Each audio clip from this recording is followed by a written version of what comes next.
एक एक रंग है,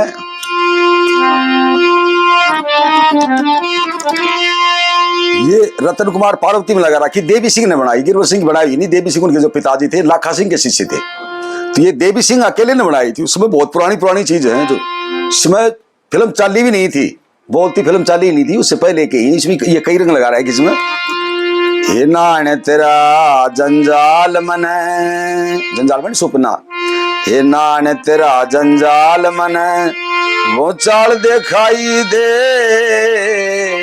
ऐसे ताने मार मन चंडाल दिखाई दे, नान तेरा जंजाल मन वो चाल दिखाई दे,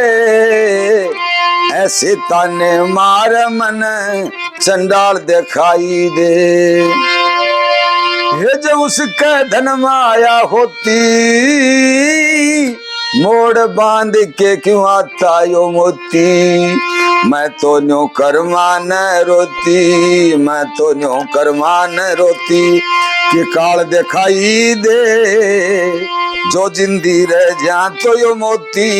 लाल दिखाई दे, रिनान तेरा जंजाल मन वो चाल दिखाई दे, ऐसे ताने मार मन चंडाल दिखाई दे। ये रतन कुमार पार्वती में लगा रखी है, कौन सुनी होगी शायद, घना पुराना रंग है।